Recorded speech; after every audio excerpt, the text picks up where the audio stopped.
Charlie Dimmock, Boys! the Rich Brothers, and the Garden Rescue team have a treat in store. Too much entertainment. They have come to the rescue of hundreds of British gardens. Now it's time to look back and pick their favourites. This looks really cool. Fabulous. As they celebrate the very best. I don't like it. Huh? I love it.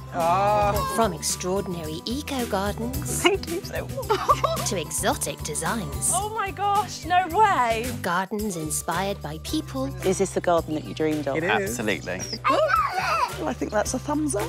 And places. It's the most beautiful garden I've ever been in. Therapeutic spaces. Wow. And the most extraordinary transformations. Whoa. It is perfect. Yeah, come on. I want it.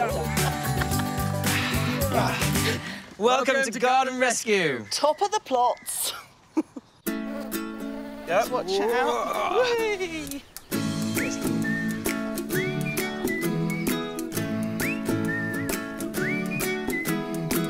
Right, what are we talking about today? My favourite today, water features. Oh, yeah. I love water features, and there's so many of them. Wildlife ponds, lily ponds. Oh. Have to admit, though, of course, are you ready to bow? The queen of water features. Mind you two are getting better, I have to say. Oh, thank you. There was one you did that I loved.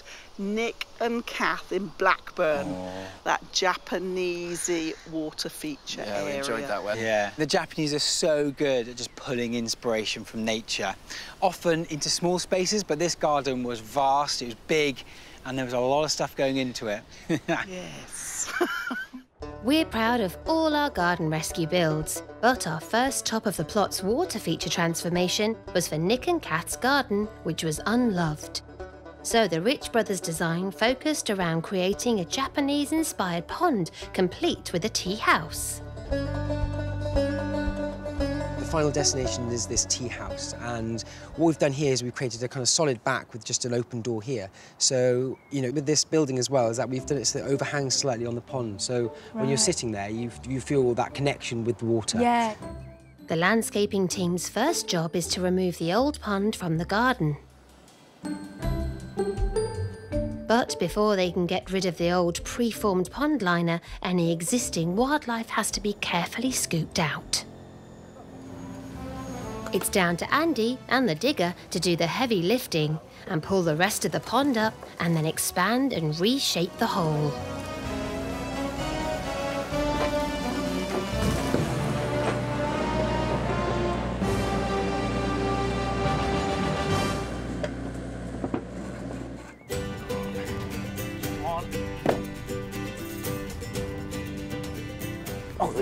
It's not too bad. While Charlie considers the bomb crater that Andy's created, the brothers are getting excited. The boulders that are crucial to their design are on their way. And they're massive. They're amazing. Look at them. Have we got enough garden to fit those rocks You wait in? till you see them all together. Stunning. Couple on top of each other, be fine. They are amazing.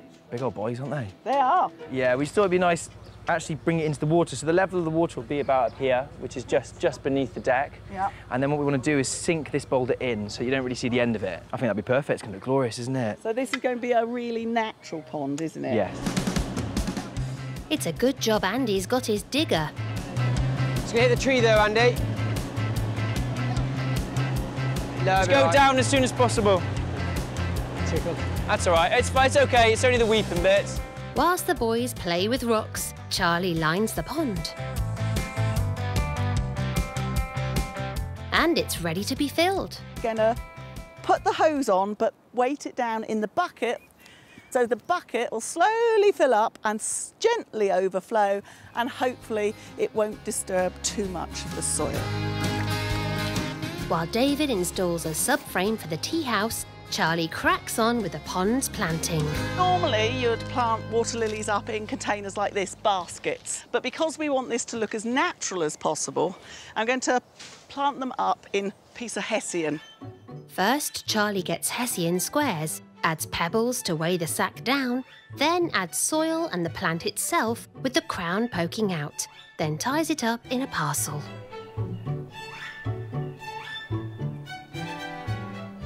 And then it's just a case of throwing them in and they'll sink to the bottom, and then the plants themselves can root down in the soil that we've put on the bottom of the pond. It's then a case of gently placing them in the deepest bit of the pond. And the one last thing I've got to do is put some of the wildlife back in the pond that we saved. All the frogs left, but there's 1 or 2 tadpoles in here.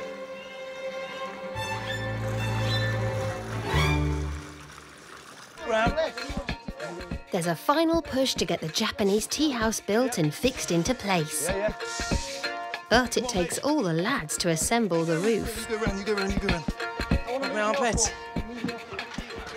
Seemed a really good idea to build it outside and then carry it in.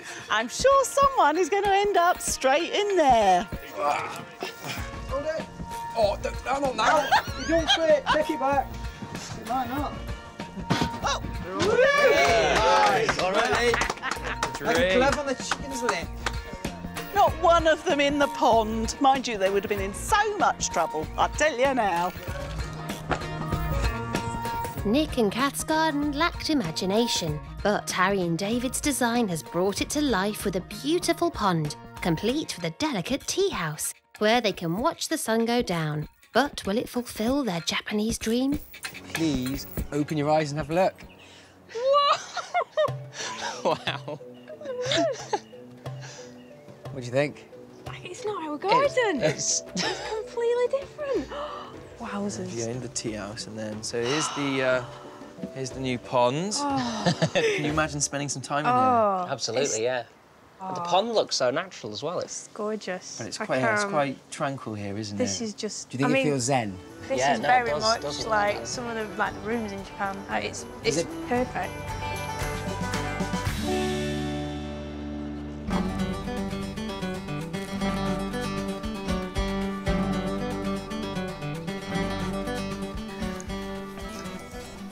Thank you, sir. No worries. That was one of our absolute faves. Loved that garden. Now, if you want to add a touch of exotic to a pond, then this plant here will do just that. So this is Equisetum japonicum, barred horsetail. And as you can see, it's extremely architectural and very exotic. So these tall, firm, hollow uprights that are barred with black, so really striking. And these are great for smaller, shallower ponds. So you want to put these in about 6 inches. You want to make sure that their roots are always moist. And that's really important. And you can see already that adds a really gorgeous look to the pond. So this is going to provide that striking upright growth. I've already got this nice gnarled bit of bog root in here. This is going to be great for any wildlife that gets in or wants to get in. Could also help it crawl out as well. So that's just nicely wedged there on the side, nice and firm, leading down into the water and down onto the ground on this side. Now, just to have a little bit more of a sustainable pond, it's great to put in a little oxygenator as well. Now, this is hornwort, so you just need to plonk that in. And then also, a great plant to have is something that spreads across the surface of the water. Now, these guys need to be in a slightly sunnier spot. So if it is lighter, you do have the risk of building up quite a lot of algae on the surface. So if you have something like this, bog bean, the roots go down into the water, and then these leaves sit on the surface. And these actually have a gorgeous flower in early summer. It's quite a good idea just to maybe tangle them a little bit in there. Just try and rest it for now. It's probably a bit of a tricky thing. That is going to be really beautiful, really simple, really easy to maintain. Got a gorgeous exotic look with these horsetails, and we'll have some beautiful flowers as well. Now, water features are wonderful to look at, but they can be beautiful features in the garden to actually journey across. Now, a great example of this is Charlie's garden in Shoreham for David and John. Now, they actually wanted to have their wedding reception and photos taken in the garden, so we had to make sure it looked great. At 100 feet long, this garden had plenty of space, but it was a little boring for John and David's wedding reception. Charlie's winning design for a contemporary water feature was set to change all that. This section here, which is a shallow pool of water, so I can see your wedding photos there. The team's first job is to mark out where the water feature will go, but there seems to be an issue. We've been waiting this morning for a digger to arrive, and it's not arrived yet, and you know, we just have to get on. Kyle's drawn the short straw. Looks like we're digging it out then. Great. Digging out a large area of garden is difficult enough, but when the soil has been baked hard by the sun, it's nothing short of back-breaking.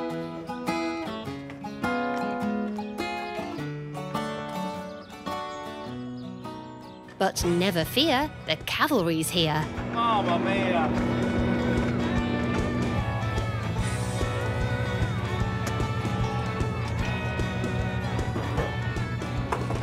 It's made all the difference of the old digger in here. It's a bit quicker. With the pond finally dug, Chris cracks on building its walls with cement and concrete blocks. This could of course be done with bricks instead. That level, Kyle? Bang on, mate. That is determining the water level, isn't it? Yes, water does tend to be level, doesn't it? So we've got the breeze blocks in, but we've got to get those stepping stones in fairly quickly because they've got to walk across it in about 6 hours' time. Yeah, I know, we're battling the time, I know. With time of the essence, the pond gets a layer of sand to protect the liner from any sharp stones. Up and over. Oh, well, that's a really good place to have a post. You can pass if you answer the riddle. Oh, OK. What gets wetter the more that it dries? A towel. Yeah! Come on. God, dear, you geeks. Down. Right, next person. You filled that one up, didn't you? Well, this is handy. Who put the water feature here? Do you know we are making a rod for our own back here?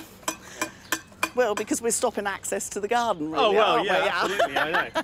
Who Nothing much we can do about that. Who designed this garden? Stupid person.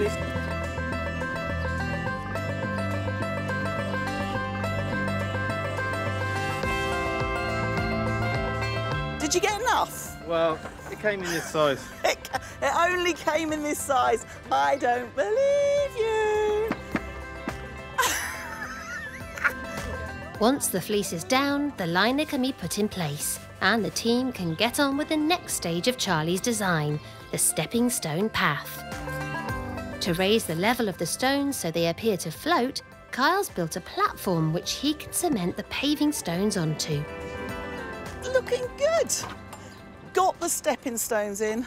Basically now it's a case of trimming the liner up, which Andy's on now, because the stepping stones have got to go off more before we put water in. Then I've got these gorgeous containers, one for each end, that are going to sit on there. I think they look really modern and trendy, just like us. With the planters done, adding a touch of floral elegance, the pond is edged in timber, which needs to be cut to the right length.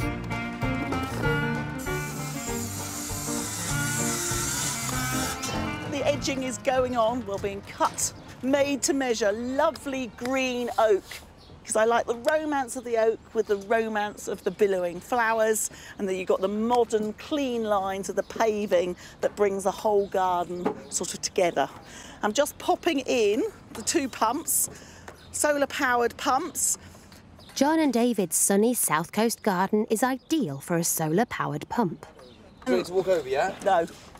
You can walk there, there and there, and not on those. Do not get this wrong. At your peril, sunshine. Oh, no, it's like a mermaid trying to grab my ankles from inside the water. Ah! No, more like a troll. Trip, trap, who's that crossing my bridge? Whilst everyone's busy finishing their jobs, the pond has been filling with water, and the new garden is finished. It was a long, plain garden not fit for a wedding reception, but it's been transformed into this contemporary space with its centrepiece water feature. But will the happy couple fall in love with it? Would you like to open your eyes? Oh my God. Blooming heck. Excellent. We're definitely going to have the reception in the garden. Absolutely gorgeous.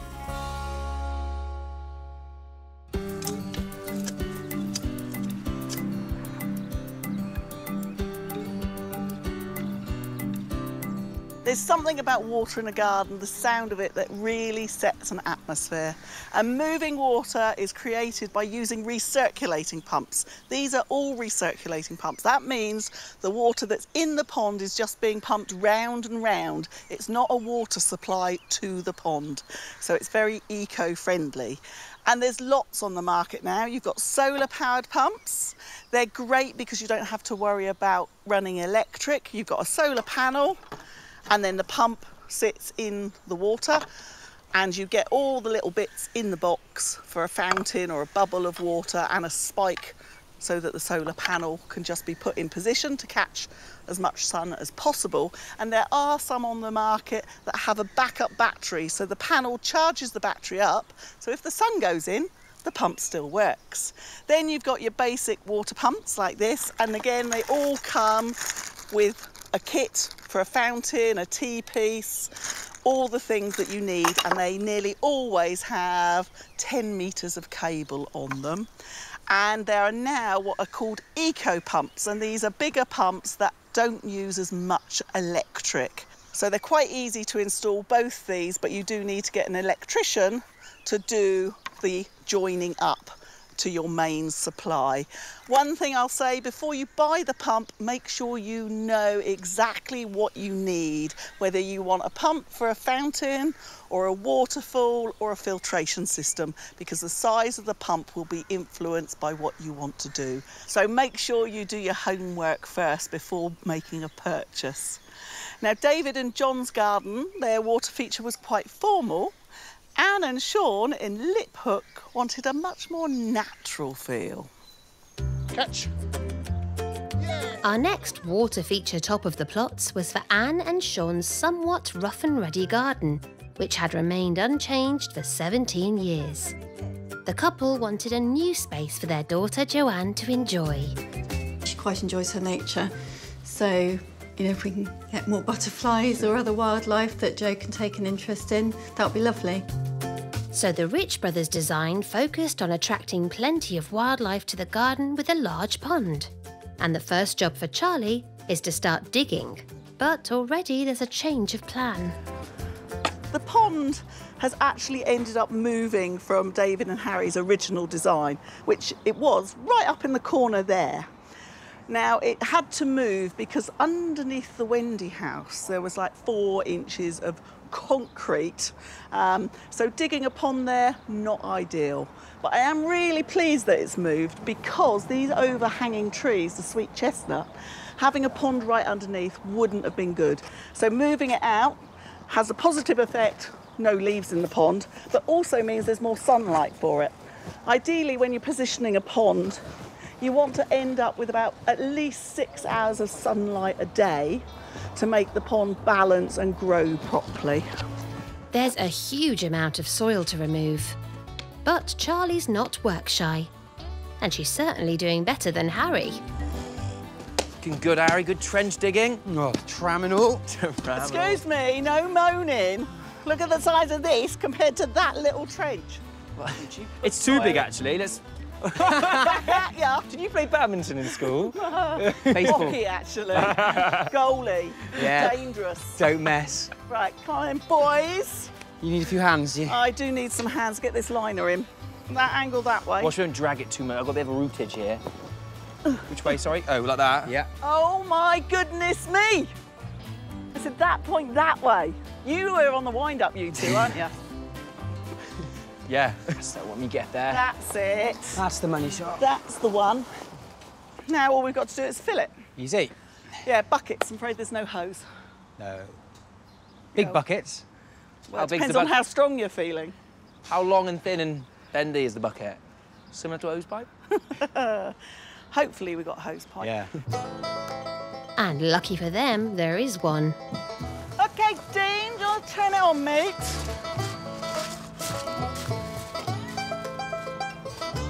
There we go. It's going to take quite a while to fill up, I feel. You want a cup of tea there, Charlie, as well? Yeah, I could just sit and watch it fill up, couldn't I, after all that digging I've done. The pond fills up in no time with a little help from Mother Nature. And Charlie makes light work of cutting the liner to shape. The designers may not be able to control the weather, but some things can be pre-arranged. In this case, a ready-made wildflower meadow.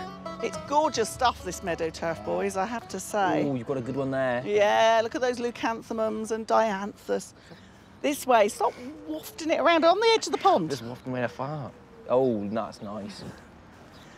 It will naturally edge the pond, and we've got, I mean, things like this Lychnis or ragged robin, that is naturally a bog plant. Yeah, that'll thrive here. Achillea. So it's a really lovely way to edge a pond, especially a wildlife pond, because it means that things can get in and out very easily. And it's actually way easier than trying to edge it with stones or paving or something like that. As well as encouraging wildlife, pre-grown meadow turf is a great way to inject instant colour, just what Anne and Sean are after to brighten up their garden.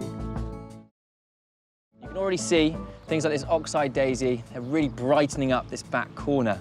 And things like this are going to be flowering from spring to autumn, so it's going to provide your garden with loads of interest for very low maintenance. The pond's surrounded by meadow turf, but it needs planting out too. When it comes to planting up a pond, whether it's just a wildlife pond or whether it's an ornamental pond, there's three key groups of plants. You have ones that lay on the surface of the water, so water lilies normally, which cut the sunlight out, so help keep the water clear. Oxygenators that aren't overly beautiful but do a really good job in the pond by putting oxygen in, but also they use up lots of nutrients, so help keep it clear. And then you've got what are called the emergent or the marginal plants. So they sit in the water, but their foliage comes up and out of the water. This is what is most people call bulrushes, but they're not really. They're greater reed mace.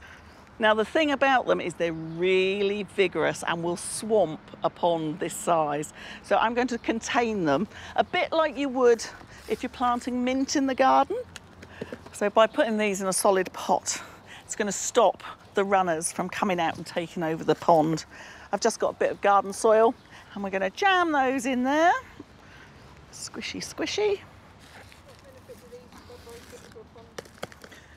And then put a good layer of gravel on the top. With the incredible pond complete and some final planting done, the team have finished. It was an uninspiring garden, but the Rich brothers have now created a versatile space with a water feature for not only the wildlife, but Anne, Sean and Joanne to enjoy. Open your eyes on. 1, 2, 3. Wow. Oh my goodness. What do you reckon, Joe? You know what? I don't like it. Huh? I love it. Oh, thank goodness for that. Crikey, give us a heart.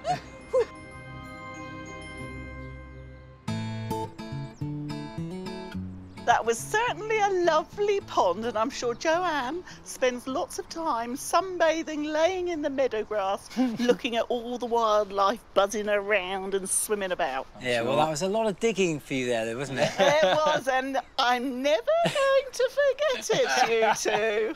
I'm telling you now. Well, it's, when you're dreaming up ideas like that, it's really important to think of safety first. Always have that hat on, isn't it? Yeah, it's really important, especially for the children. Do you remember in Cardiff the way I child-proofed the water feature? Very snazzy. It was a contemporary pond for a couple who had young children, so it had to not only look good, but also, more importantly, be safe. The pond, or should I say the reflective pool, is looking fabulous with the slabs right the way up to the edge. But one thing that we do have to consider is Nadine and Steve have got two very, very young children. So to make it safe for them, we've got this grid system, which is great. It slots together and you can adjust the depth of it because these slide into here and you cut the pipe to the depth that you want So what you're aiming for is 1 nail's depth of water above the grid, so it makes it safe for the children, but you can't see it and you've still got your reflective pool of water. Great tip that, Charlie. It goes to show you can have water in a garden, you just need to be practical and sensible about how you're using it. On a less sensible note, what about that garden we did for Andrew and Laura in Bradley Stoke? What do you mean less sensible? Quirky. Yeah, those watering cans, they were quirky. You know I like my quirky water features.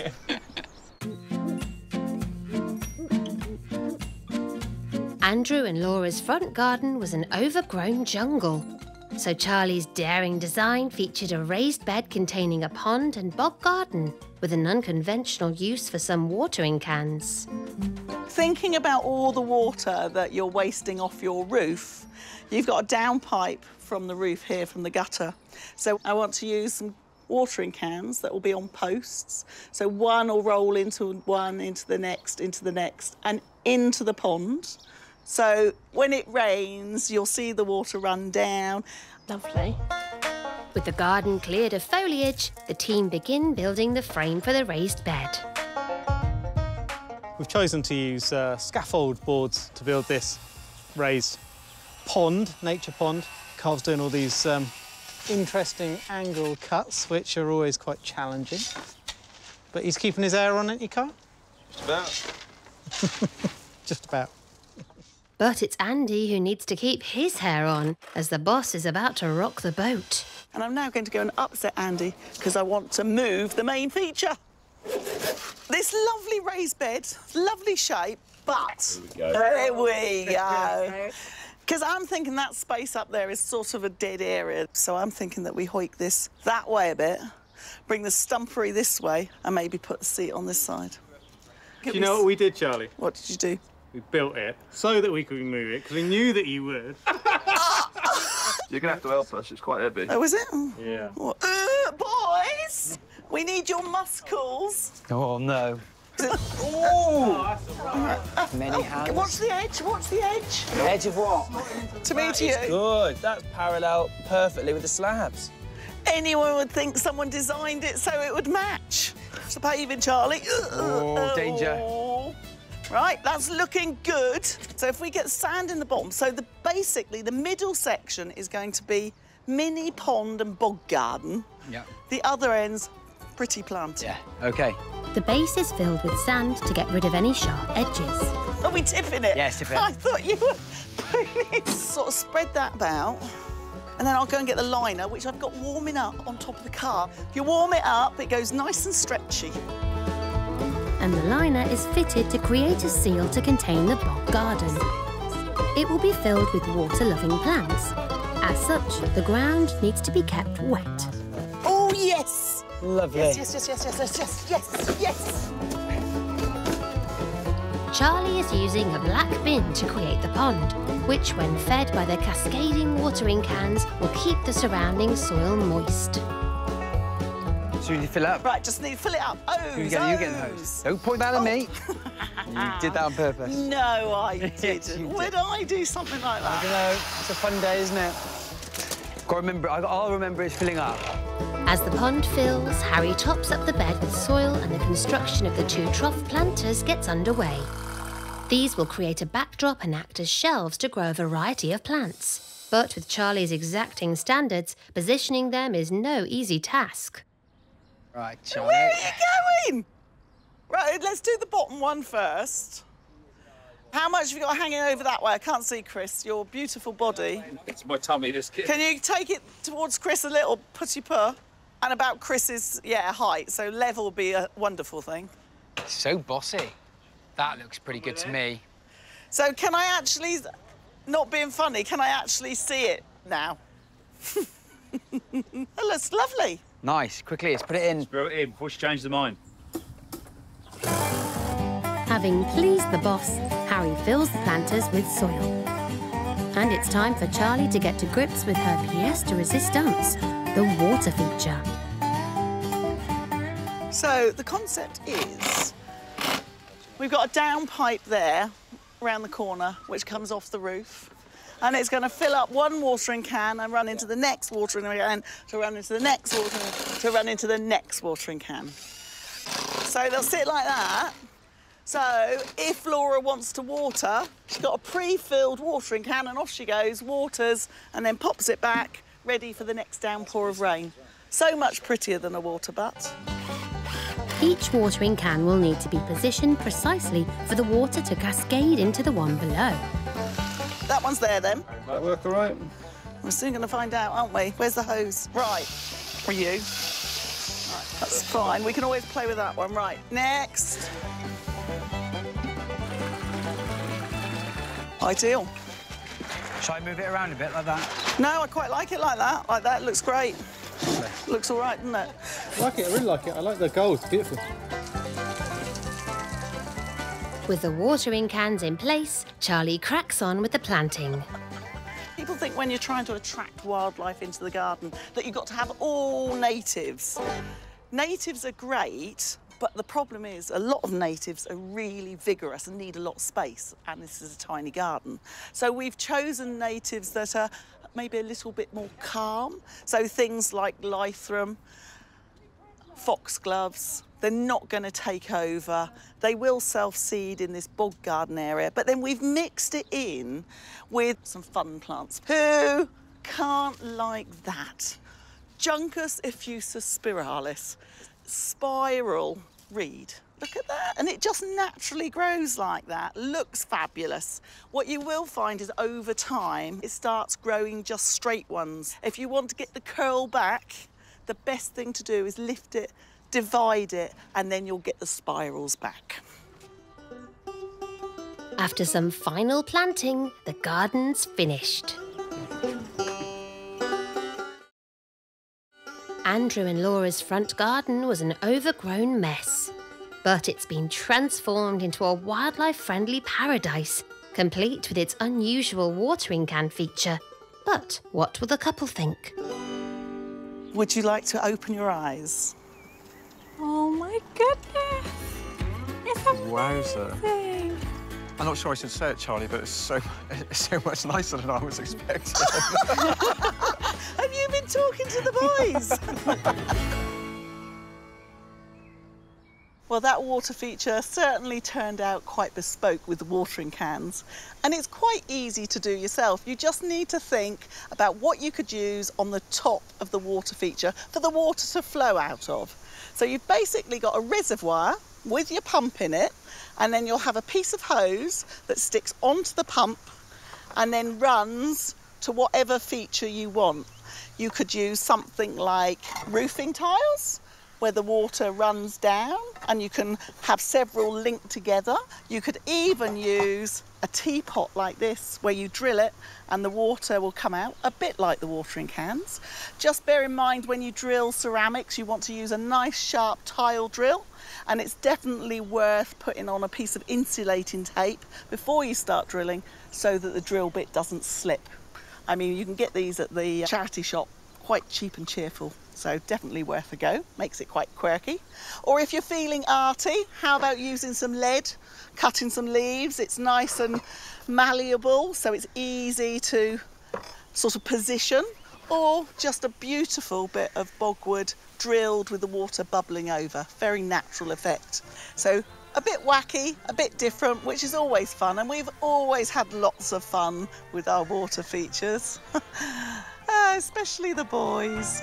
And now's the time to avert your eyes if you don't want to see the Rich brothers in a hot tub back in Hucknall. Now, boys, I think you've done a really sterling job today. You've worked ever so hard, so I've got a little present for you both. Oh, gosh, what is it? How did you know it's my favourite colour? Swimmies. Why So did you you get can extra large, Charlie? I'm more of a You small. said you were going in. I actually really like these. Well, get in there, boy. All right, fair enough. UK Give me 5 extra seconds. small, you knew, didn't you? Pegs. Assume start position and jump. You won't be laughing that much when you're in. I can smell the lavender. I feel private with the bushes. I'm overthinking about the cold. Well done. Just to let you know, although it is a hot tub, we only filled it up this afternoon, so it's a cold tub. Oh, did ya? Did ya? Yeah. Oh, that'll teach me, won't it?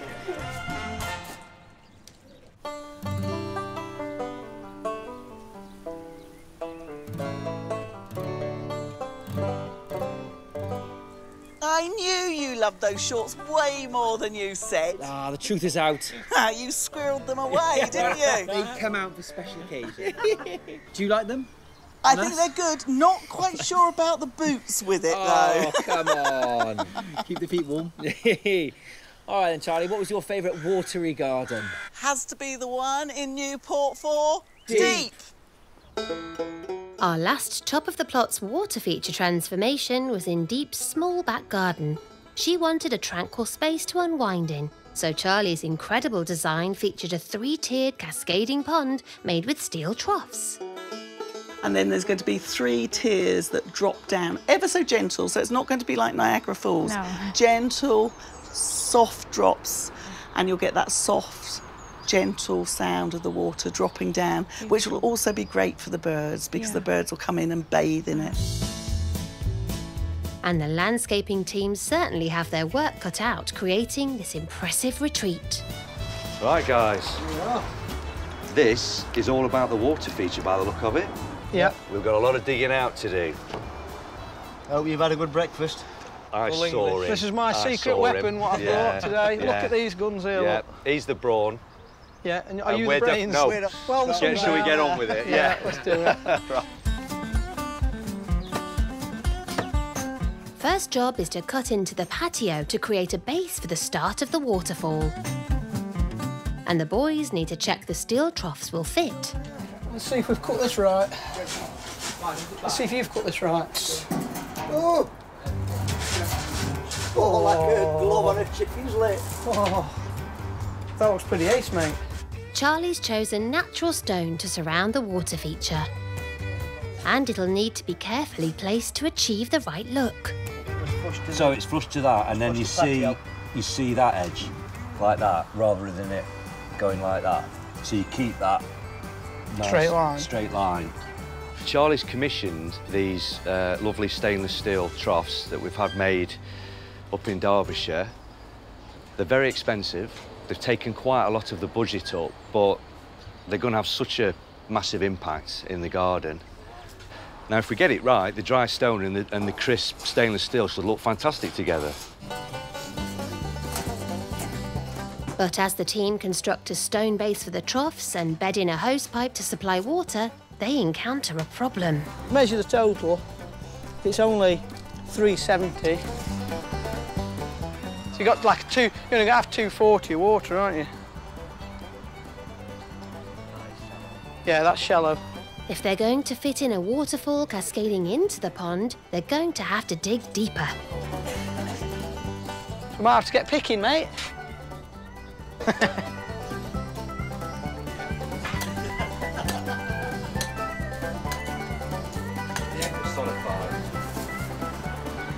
This is now. That's it, go on. The new improved pond. It's not only getting smaller. Can't get any much smaller. We've dug it deeper. Right. Finally, happy with the depth, the troughs are bedded into position and the pool liner can be fitted. It's not bad, is it? And Charlie's happy with the progress too. We got this very modern feel to it, but then once we progress into the garden, it goes into the more oldie worldy. So we're using this gorgeous golden dry stone walling round it to soften the edges, and then come round here and we're going to create a lovely little meditation zone because it's quite enclosed with the planting as it is. She's got the pool of water, the sun rises up over there into the east, a nice bench, somewhere just to come and sit and relax. Andy's busy on the water feature, but first things first. So Andy, I guess you want me to do something about that bay tree? Yeah, Charlie, if you could do your magic on it. Yeah, it's right in the way for you, so that's my first job. With Charlie busy pruning the big bay tree, Andy has finished positioning the pond liner and it's ready for water. Right, I think while my pond fills up, I might go and paint the shed. Do you know how a paintbrush works? Well, there's a first time for everything. Oh my. I am getting a few leaves in there, but I'll get David or Harry to get in there and scoop them out. And while the dry stone wall is built around the pond, out front, David has got an important task ahead. So I've got free rein to make a little bit of sculpture within the garden. And I've got these paddle stones to create it out of. Now, Charlie loves the idea of it levitating. And obviously with stones like this, you imagine them on beaches or the tops of mountains where people have just piled the stones on top of each other. Now that looks lovely, but I'd love to over-exaggerate this idea of balance and actually create something that almost fools and tricks the eye. So the way I'm gonna do that is actually put fixings into each stone and attach them together like that, so you can't, or hopefully can't, see any fixing at all. Okay. Yes, that's the one. It's going to take a bit of time. And once the stones are drilled, David attaches them with screws and glue. Is this going to work, do you think, Dave? It looks like you're having a really sort of strange arm wrestling, and you've like been there so long. This is called mind wrestling. Mind balancing. Mind wrestling. Am I winning? No, never. Right, we're going to let go on. All right. On what, 3? You go first. 1, 2, 3. Never in doubt. With David's stone sculpture in place and a collective team push to get the garden finished. Let's all go. Gravel's coming in, wheelbarrows zooming backwards and forwards, but we're getting there. The incredible 3-tiered water feature is done, complete with its cascading water and meditative seating area. Deep's small garden was rather uninspiring, but it's been transformed into a calming place to relax in. Time for its grand unveiling. Open your eyes. Okay. Oh my God, what have you done this? This is really nice. Wow, this is amazing. Wow, this is beautiful, really beautiful. How do you feel about the sound of the water? I really love it.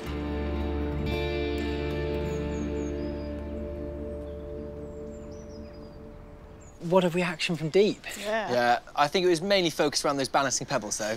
No, come along. There was loads going on in that garden. Another one of my gardens full of lots and lots. But I don't care what anyone says. You put water in a garden and it totally changes the whole garden. Makes it really ba-ba-boom. Oh, it does. Charlie would say that, wouldn't you?